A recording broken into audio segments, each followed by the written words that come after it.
ప్రారంభము. పరిశుద్ధుడైన లూకా రాసిన సువార్త 2వ అధ్యాయము 8వ వచనం నుంచి ప్రారంభము. ఆ దేశములో కొందరు గొర్రెల కాపరులు పొలములో ఉండి రాత్రివేళ తమ మందను కాచుకొనుచుండగా ప్రభువు దూత వారి యొద్దకు వచ్చి నిలిచెను. ప్రభువు మహిమ వారి చుట్టూ ప్రకాశించినందున వారు మిక్కిలి భయపడిరి. అయితే ఆ దూత, భయపడకుడి, ఇదిగో ప్రజలందరికీ కలుగబోవు మహా సంతోషకరమైన సువర్తమానము నేను మీకు తెలియజేయుచున్నాను. దావీదు పట్టణమందు నేడు రక్షకుడు మీ కొరకు పుట్టియున్నాడు. ఈయన ప్రభు అయిన క్రీస్తు. దానికిదే మీ కానవాలు. ఒక శిశువు పొత్తిగుడ్డలతో చుట్టబడి ఒక తొట్టిలో పండుకొని ఉండుట మీరు చూచెదరని వారితో చెప్పెను. వెంటనే పరలోక సైన్య సమూహము ఆ దూతతో కూడా నుండి సర్వోన్నతమైన స్థలములలో దేవునికి మహిమయు ఆయనకిష్టులైన మనుషులకు భూమి మీద సమాధానమును కలుగునుగాక అని దేవుని స్తోత్రం చేయుచుండెను. ఆ దూతలు తమ యొద్ద నుండి పరలోకమునకు వెళ్ళిన తరువాత ఆ గొర్రెల కాపరులు జరిగిన ఈ కార్యమును ప్రభువు మనకు తెలియజేయించి ఉన్నాడు. మనము బెత్లెహేము వరకు వెళ్ళి చూతము రండని ఒకరితోనొకడు చెప్పుకొని త్వరగా వెళ్ళి మరియను యోసేపును తొట్టిలో పండుకొని ఉన్న శిశువును చూచిరి. వారు చూచి ఈ శిశువును గూర్చి తమతో చెప్పబడిన మాటలు ప్రచురము చేసిరి. గొర్రెల కాపరులు తమతో చెప్పిన సంగతులను గూర్చి విన్నవారందరూ మిక్కిలి ఆశ్చర్యపడిరి. అయితే మరియా ఆ మాటలన్నీయు తన హృదయములో తలపోసుకొనుచు భద్రము చేసుకొనెను. అంతటా ఆ గొర్రెల కాపరులు తమతో చెప్పబడినట్టుగా తాము విన్నవాటిని కన్నవాటినన్నిటినీ గూర్చి దేవుని మహిమపరచుచు స్తోత్రము చేయుచు తిరిగి వెళ్ళిరి. ఈ మడ్నకు బైబిల్ పాఠం సరే.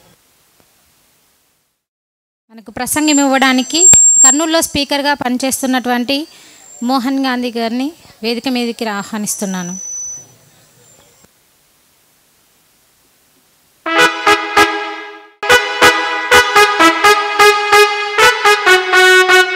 Hello check.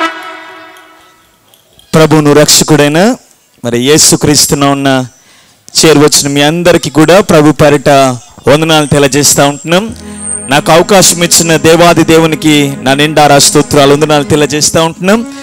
మరి ముఖ్యంగా ఈ విధంగా మీ మధ్యలోకి నన్ను ఆహ్వానించినటువంటి రెవరెండ్ జివి చంద్రశేఖర్ బాబు గారికి, అదేవిధంగా గుర్లమ్మ విజయ్ నిర్మల గుర్లమ్మ గారికి కూడా ప్రభు పేరిట వందనాలు తెలియజేస్తూ ఉంటున్నాం.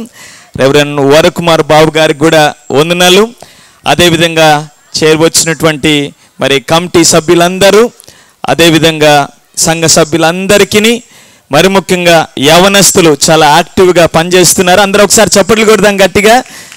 దేవునికి మహిమ కలుగును గాక. మరి అదేవిధంగా శ్రీల మైత్రి వారందరికీ కూడా మరొకసారి ప్రభు పేరిట మీ అందరికి కూడా వందనాలు తెలియజేస్తూ ఉంటున్నాం.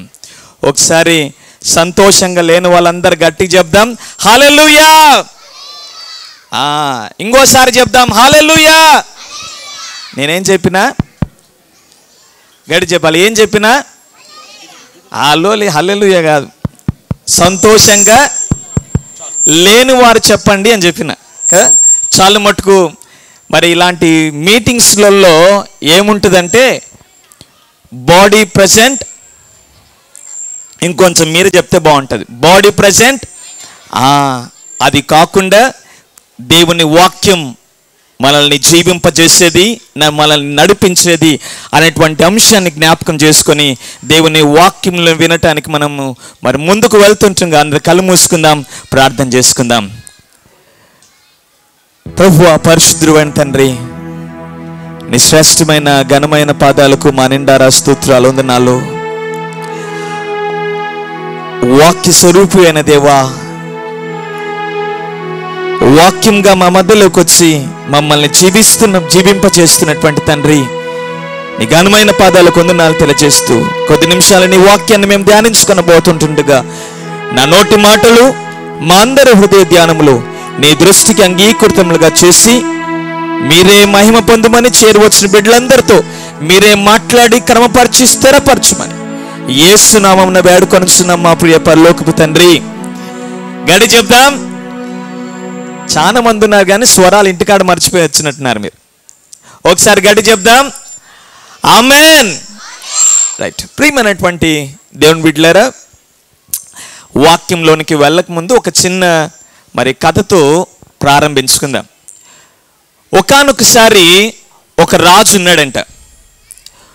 ఆ రాజు తన పరిపాలనలో ఉన్నటువంటి ప్రజలు ఎట్లున్నారు, నా పరిపాలనలో చాలా సంతోషంగా ఉన్నారా, దుఃఖంగా ఉన్నారా చూద్దామని ఆయన ఒకసారి ఆయన పరిపాలన చూద్దామని ఆయన గుర్రం వేసుకొని అన్ని వీధులు తిరుగుతూ ఉన్నాడంట. అర్థమవుతుందమ్మా నేను చెప్పినది? అన్ని వీధులు తిరుగుతూ ఉన్నాడు. తిరుగుతున్నటువంటి సమయంలో అందరూ చాలామంది బిజినెస్ చేసుకుంటున్నారు.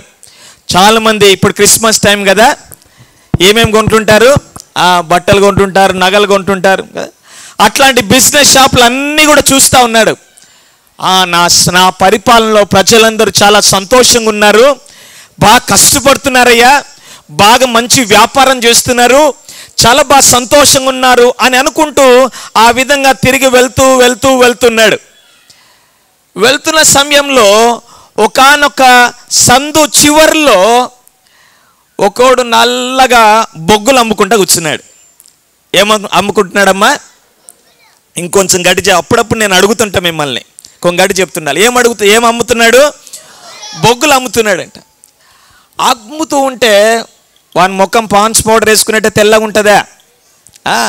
ఆ బొగ్గులది అంతా మసి గీసి అంతా బట్టలకయ్యి ఆ మూతికయ్యి అంతా బాధ అట్లున్నాడు. అట్లున్నటువంటి సమయంలో రాజు చూసి అయ్యో నా పరిపాలనలో చాలా బాగుందనుకుంటే వీడొక్కడు దయనీయమైనటువంటి స్థితిలో ఉన్నాడు అని అనుకొని వీన్ని మంచిగా వీన్ని ఒక మంచి వ్యాపారవేత్త చేయాలా అని అనుకొని ఏం చేయాలనుకున్నాడంటే, వినండి, యువతల వైపు తిరగాల, మీ తలలన్నీ వాక్యం వైపు తిరగాల. ఏమనుకున్నాడంటే రాజు వెళ్తూ ఒక ఎకరా వాడికి మంచి టేకు చెట్లు ఉన్నటువంటి ఒక స్థలం ఇచ్చినాడంట. ఏ స్థలం ఇచ్చినాడమ్మా? టేకు చెట్లు కదా, మీ అందరికీ తెలుసు, చాలా ఖరీదైనటువంటిది టేకు చెట్టు. అనుకున్నాడు, రాసిచ్చి, ఒరే నా పరిపాలన అందరిని చూస్తున్నాను, అందరు బాగున్నారు, నువ్వు ఒక్కడివే ఎట్లున్నావని నేనేం చేస్తున్నా, ఈ యొక్క ఒక ఎకరా మంచి నీకు టేకు చెట్లు ఆ యొక్క స్థలం నీకు రాసిస్తున్నా, దీన్ని నీవు మంచిగా నీ జీవితంలో ఇది వాడుకో అని అన్నాడంట కదా. అనుకున్న తర్వాత మరలా కొన్ని సంవత్సరాలు అయినాయి. ఇంకొక సంవత్సరం అయినప్పుడు మరలా రాజు తన పరిపాలన చూడ్డానికి వెళ్తున్నాడు. ఎట్లుంటాడు నా ప్రజలందరూ అని. అందరికంటే ఎక్కువ రాజు ఎవరిని చూడాలని ఆశపడుతున్నాడు చెప్పాలి మీరు? బొగ్గులు అమ్మేవాడిని చూడాలనుకుంటున్నాడు. ఎందుకు? వాడు ఇప్పుడు ఏమైంటాడో, బాగా ఆ యొక్క టేకు చెట్లను కొట్టేసి మంచి చెక్క వ్యాపారం చేస్తూ ఉంటాడేమో, వాని ఇంటి బయట మంచి కార్లు ఉంటాయేమో అని అనుకొని బాగా వాడిని చూడాలా అనేటువంటి చాలా కుతూహలంతో రాజు వస్తూ అన్ని చూసుకుంటూ చెప్తున్నాడు. వాని రథం నడిపేవరే, కొంచెం తొందరగా బొగ్గులు అమ్మేటాను వాడిని కాడికి పోనీరా అని అంటున్నాడు. అని వెళ్తూ ఆ సంధి తిరిగేసరికి మరల రాజు చాలా నిరుత్సాహపడిపోయినాడు.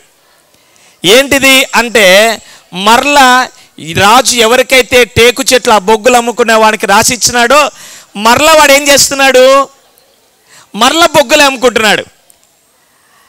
ఎందుకు రాజుకి అర్థం కాలే.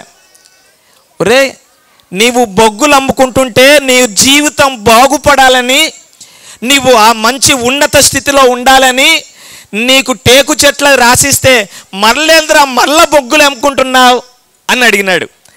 అంటే ఏం చేద్దాం రాజా, నీవిచ్చిన మళ్ళా టేకు చెట్లు అన్నిటిని ఏం చేస్తున్నా, కాల్చి బొగ్గులు కొట్టుకొని మళ్ళీ బొగ్గులు అమ్ముకుంటున్నా రాజా అన్నాడంట. అర్థమైందా? ప్రియమైనటువంటి దేవుని బిడ్డలారా, రాజు ఎందుకు ఇచ్చాడంటే దాన్ని ఉపయోగించుకొని నీ జీవితాన్ని ప్రయోజనకరంగా ఆశీర్వాదకరంగా చేసుకో అని రాజు అనుకుంటే, వాడు ఆ ఇచ్చిన అవకాశాన్ని కాల్చుకొని మరలా బొగ్గుల వ్యాపారంలోకి వెళ్ళాడు.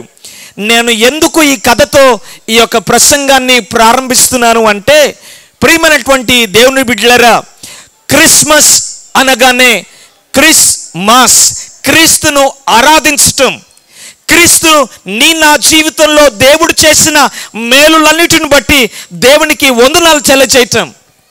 అది చాలాసార్లు మర్చిపోయి Christmas is famous for 3 C's, 3 C'లకు మరి చాలా ఫేమస్గా అనుకుంటాం. ఏంటిదంటే క్యాండిల్స్, క్యారల్స్ అండ్ కేక్స్. మీరందరు ఇంతవరకు కేక్స్ తిన్నారు కదా?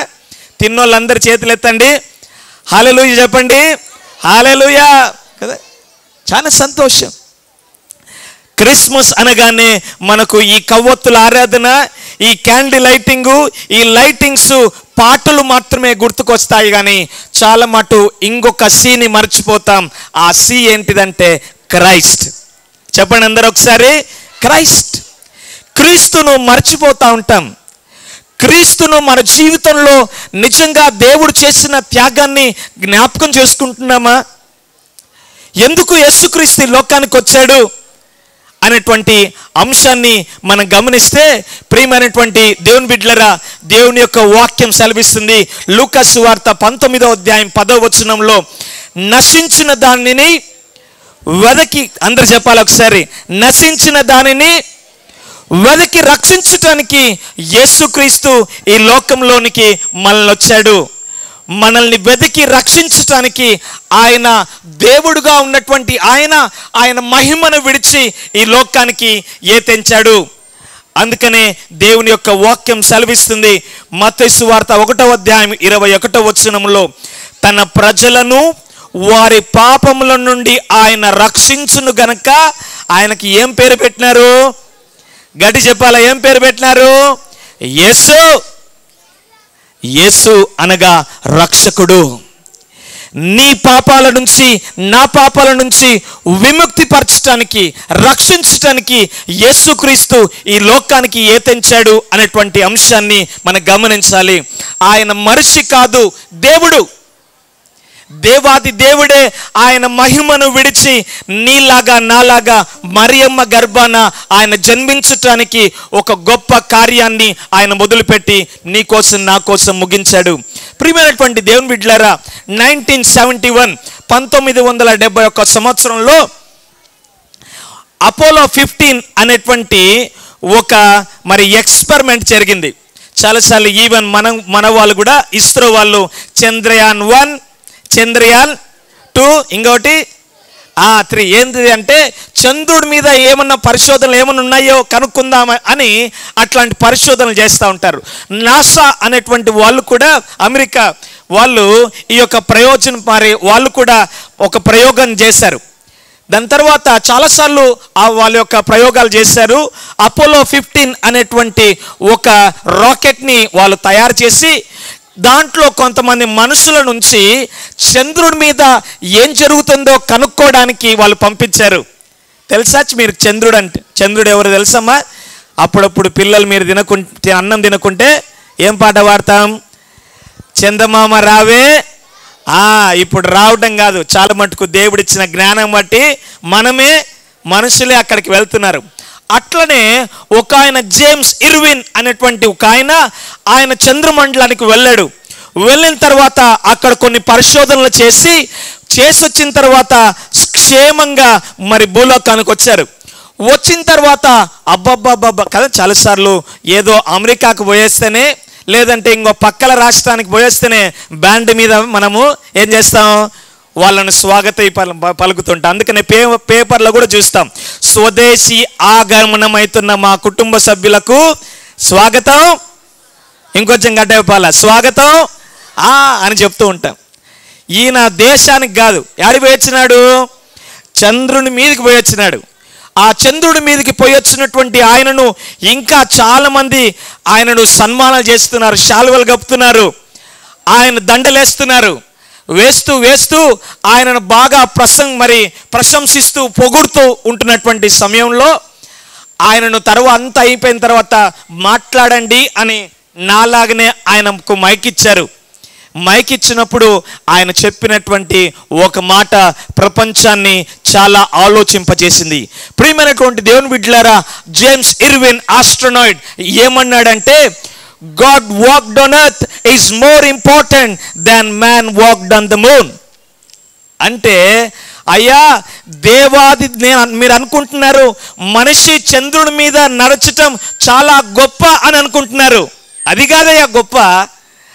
ఆ సర్వాన్ని సృష్టించిన ఆ సృష్టికర్తయే, ఆ దేవుడే మనిషిగా ఈ భూలోకంలో నడిచాడు చూడు, అది గొప్ప. చప్పట్లు కొడదాం అందరం, హల్లెలూయా. ఆ దేవుడు ఎందుకు వచ్చాడు అంటే నిన్ను నన్ను రక్షించటానికి, నిన్ను నన్ను బాగు చేయటానికి. ప్రియమైనటువంటి దేవుని బిడ్డలారా, ఎంతవరకు దేవుని వాక్యాన్ని మనం చదువుకున్నాం. లూకా సువార్త 2వ అధ్యాయము 8 నుంచి 20 వచనాలు కలిగిన దేవుని వాక్యాన్ని చదువుకున్నాం. ఇది చాలాసార్లు మరి మనం ఈ యొక్క నాటకాన్ని కూడా చాలాసార్లు చూస్తూ ఉంటాం.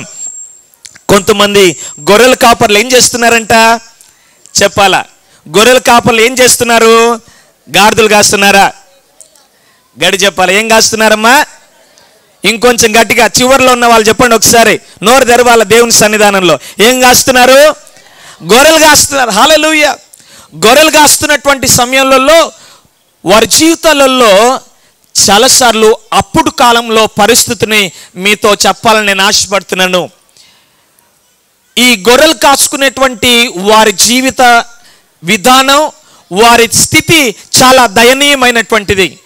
ఆనాటి కాలంలో గొర్రెలు కాచుకునే వాళ్ళను చాలా తక్కువ చూపు చూసేవాళ్ళు. గొర్రెలు కాచుకునే వాళ్ళను అపవిత్రులుగా చూసేటువంటి వాళ్ళు.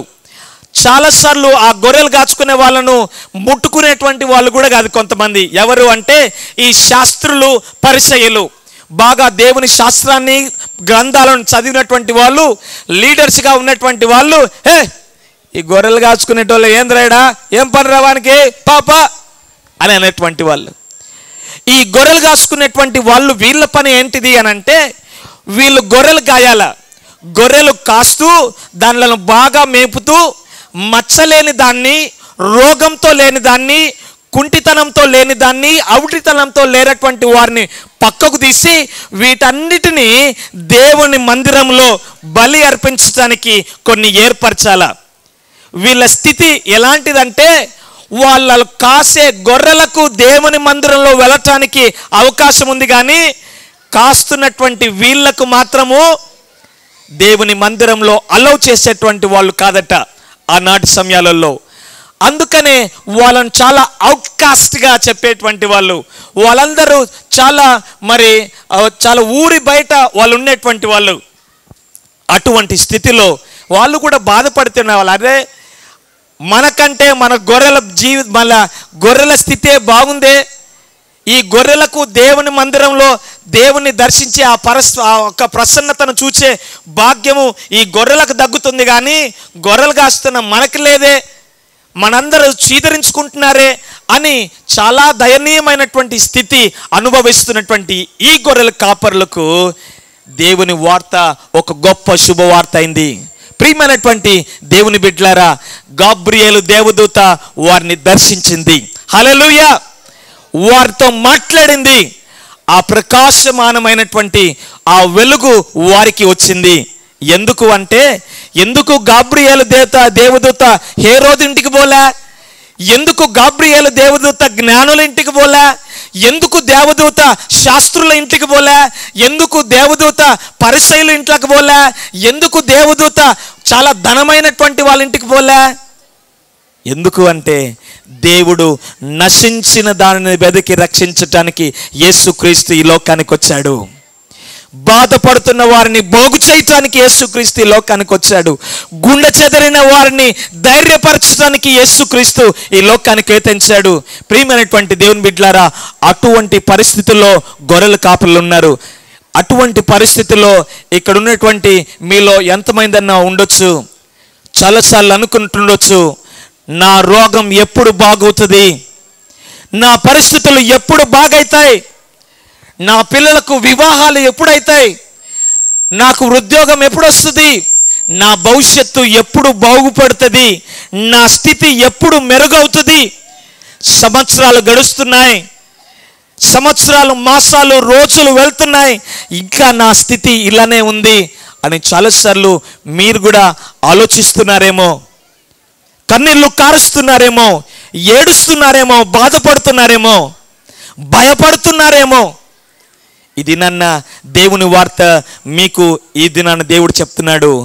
ఆనాడు గాబ్రియేలు దేవదూత ఏ విధంగా అయితే గొర్రెల కాపరులకు భయపడకుడి, ఫియర్ నాట్, యేసుక్రీస్తు కూడా మీతో అదే మాట తెలియజేయాలని ఆశపడుతున్నాడు. భయపడొద్దండి. నీ పరిస్థితులను మార్చటానికి యేసుక్రీస్తు ఆయన నీ కోసం నా కోసం మనిషిగా ఏతించాడు. భయపడొద్దు అని దేవుడు తెలియజేస్తున్నాడు. నీ పరిస్థితులు ఎలాంటివైనా, ఎంత అప్పుల స్థితిలో నువ్వు కూరుకుపోయినా, నీ అనారోగ్యం ఎంత క్షీణించిపోతున్నా భయపడొద్దు. ఎందుకంటే దేవుడు నీతో ఉన్నాడు. ఆ దేవుడు నిన్ను నడిపిస్తాడు. అందుకని ఆయన ఒక మంచి పాట రాస్తాడు. నడిపిస్తాడు నా దేవుడు, శ్రమలోనైనా నన్ను విడువడు. నడిపిస్తాడు నా దేవుడు, శ్రమలోనైనా నన్ను విడువడు. అడుగులు తడబడినా, అలసటపై పడినా, చప్పట్లు కొడదాం, తడబడినా, అలసటపై పడినా, చేయి పట్టి వెళ్ళు తట్టి చక్కని ఆలోచన చెప్పి, చేయి పట్టి వెళ్ళు తట్టి చక్కని ఆలోచన చెప్పి, నడిపిస్తాడు నా దేవుడు, కలలోనైనా నన్ను విడువడు. హల్లెలూయా. ఒకానొకసారి కొంతమంది ఫ్లైట్లో ప్రయాణం చేస్తున్నారంట. ఫ్లైట్లో ప్రయాణం చేస్తున్నటువంటి సమయంలో అప్పుడప్పుడు ఈ ఫ్లైట్లో ప్రయాణం చేసేటువంటి వాళ్ళకి కొన్ని కష్టాలు వస్తాయి, టర్బులెన్స్ అని కొన్ని వస్తాయి. అప్పుడప్పుడు విమానం పోతున్నప్పుడు సడన్గా ఆ కుదుపులకు గురవుతుంది. అప్పుడప్పుడు బస్సు ఎక్కినప్పుడు రోడ్డు బాగలేకుంటే ఏమవుతుంది, నడుములు ఏమవుతాయి, అప్పుడప్పుడు అంటుంటాం, బా ఏం రోడ్డు తల్లి, వచ్చేసరికి నడుములు ఏమంటాం, ఈపులు షాపులైనాయి అంటాం కదా. అట్లనే అప్పుడప్పుడు ఈ కుదుపులు ఎట్లయితే మన బస్సు ప్రయాణం చేసేటప్పుడు ఉంటాయో, విమానంలో వెళ్తున్నప్పుడు అప్పుడప్పుడు కూడా ఇలాంటి ఇంజన్స్ ఫెయిల్ అవటమో, లేదంటే ఒక్కోసారి సడన్గా కొంచెం కిందికి రావటమో, అప్పుడప్పుడు రెక్కలు చాలా అక్కడ ఉన్నటువంటి పరిస్థితులకు, మరి ఆ టెంపరేచర్కి, క్లైమేట్కి అప్పుడప్పుడు కొన్ని ట్రబుల్స్ వస్తుంటాయి. ఒకానొకసారి కొంతమంది విమానంలో ప్రయాణం చేస్తున్నప్పుడు అలాగనే కొన్ని డిస్టర్బెన్సెస్ వచ్చాయంట. అలాగనే చాలాసార్లు వెంటనే వెళ్తున్నటువంటి వాళ్ళు, సుఖంగా పోతున్నటువంటి వాళ్ళు కొద్ది నిమిషాల్లో మేము రీచ్ అయిపోతాం అని అనుకుంటున్నటువంటి సమయంలోనే ఆ యొక్క విమానం చాలా కుదుపులకు గురైందంట. అప్పుడే వెంటనే లైట్స్ అన్ని ఆన్ అవుతున్నాయి. చాలామంది భయపడిపోతున్నారు. వాళ్ళు ఏమి బస్సులో కాదు ప్రయాణం చేసేది, ఎక్కడా గడి చెప్పాలి, ఎక్కడా విమానంలో. విమానం రోడ్డు మీద పోతుంది అమ్మా, యాడ పోతుంది, యాడ ట్రాక్ మీద పోతుందా? ఏం చెప్తున్నారు? విమానం ఎక్కడ పోతుంది? ఆకాశంలో పోతుంది. బాగా చెప్పినారు. ఆ విధంగా పోతున్నప్పుడు సమయంలో ఒకవేళ ఏమన్నా డిస్టర్బెన్స్ వస్తే చాలా మటుకు అక్కడక్కడే చచ్చిపోతారు. ఆ సమయంలో ఆ విధంగా కొన్ని ప్రాబ్లమ్స్ వచ్చేసరికి అక్కడ ఉన్నటువంటి మనం ప్రయాణం చేస్తున్న ప్యాసింజర్స్ అందరూ భయపడిపోతున్నారు.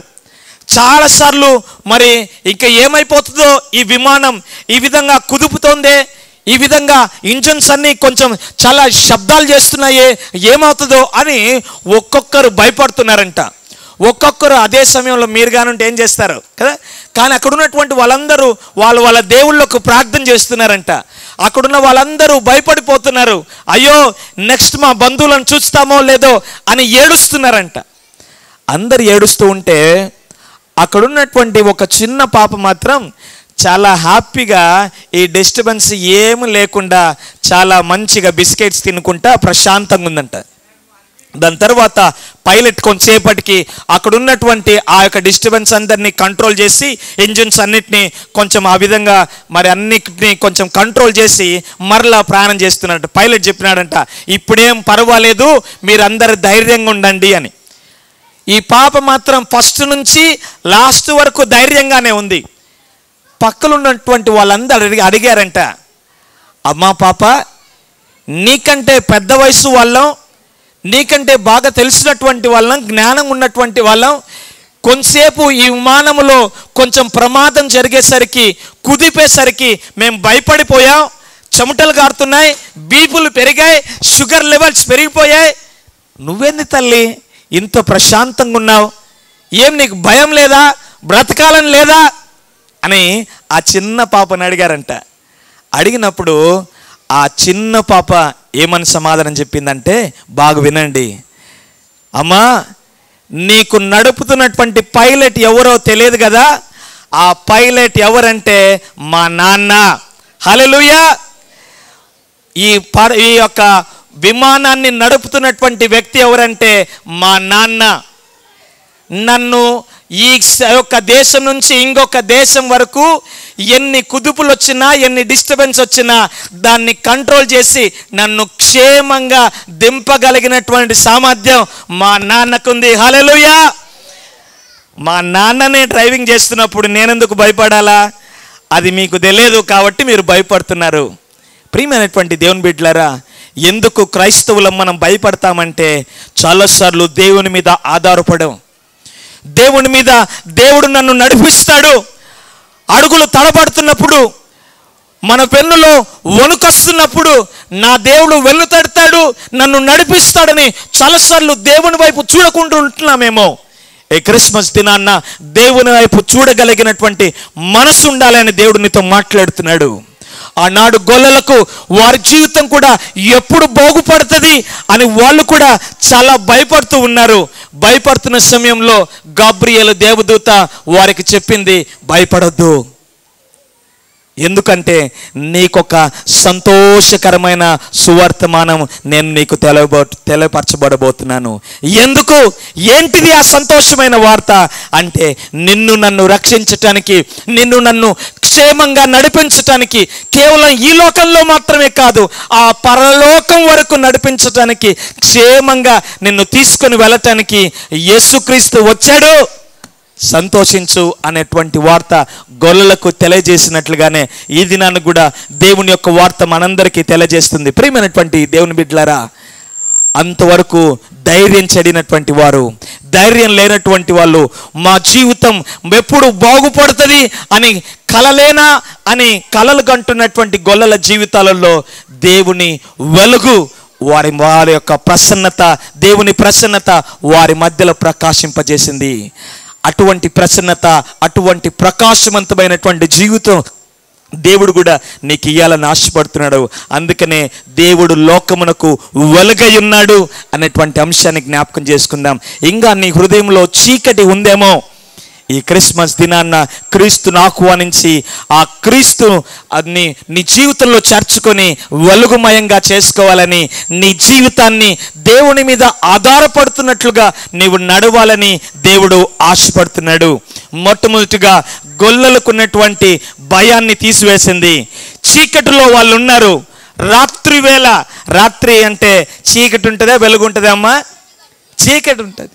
ఆ చీకటిలో గాబ్రియేలు దేవత ప్రకాశవంతంగా వారి జీవితాలలో వెలుగునిచ్చింది.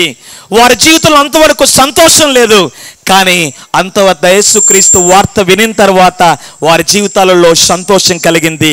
విన్నటువంటి వాళ్ళు విడిచిపెట్టలే. విన్నటువంటి వాళ్ళు ఇట్లాంటి వార్తలు మస్తుగా వస్తాయిలే, ఇట్లాంటి వాక్యాలు చాలా విన్నాంలే అని మీలాగా ఆలోచించుకుంటూ ఒక చెవులో విని ఒక చెవులో విడిచిపెట్టలే. దేవుని బిడ్డలారా, గొల్లలు వెళ్ళి ఏం చేశారంటే ఆ క్రీస్తును చూశారు, ఆరాధించారు, వారి జీవితాన్ని మార్చుకున్నారు. అంతవరకు ఊరి బయట ఉన్నటువంటి వాళ్ళు దేవుని చూచిన ఆనందంలో ఊరి లోపలికి వచ్చారు. ఊరి లోపలికి వచ్చిన వీళ్ళు ఇంతవరకు చాలాసార్లు ఆ దినాలలో వీళ్ళ మాటనే లెక్క చేయలేనటువంటి వాళ్ళు యేసుక్రీస్తు మా కోసం వచ్చాడంట, రక్షించటానికి వచ్చాడంట అని చెప్తుంటే వీళ్ళ మాటలను చూచి ఎంతో మంది మరి ప్రభావితం చెంది సంతోషించారు అనేటువంటి మాటను లూకా సువార్త 2వ అధ్యాయము 17వ వచనంలో మనం చూస్తూ ఉంటాం. ఈ వాటిని మీకోసం చదవాలని నేను ఆశపడతా ఉంటున్నాం. త్వరగా వెళ్ళి మరియను యేసేపును తొట్టులో పండుకొని ఉన్న శిశువును చూచిరి.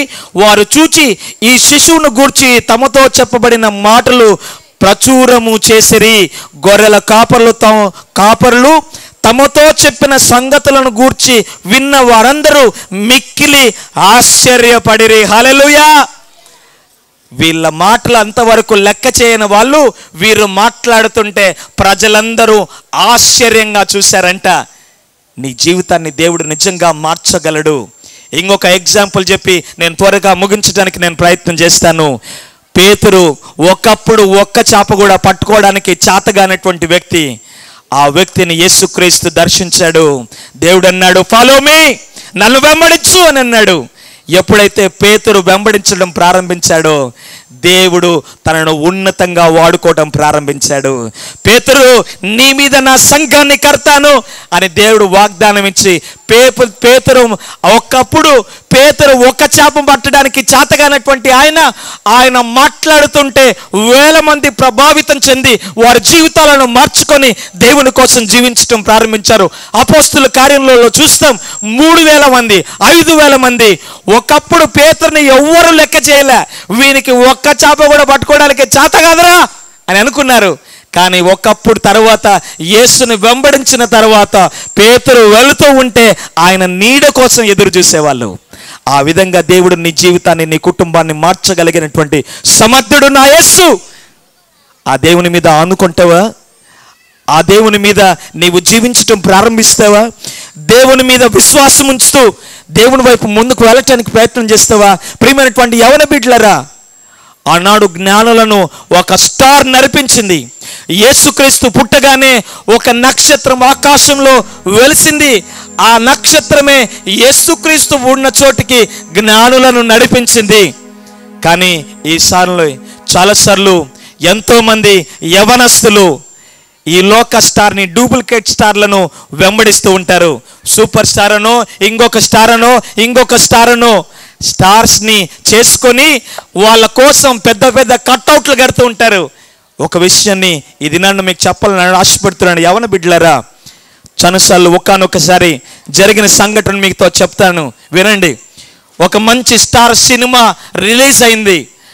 ఆ స్టార్కు ఉన్నటువంటి ఫ్యాన్ ఒక యవనస్తుడు, నా హీరో 30 అడుగుల కట్అవుట్ మీద ఉండాలా అని అనుకున్నాడు.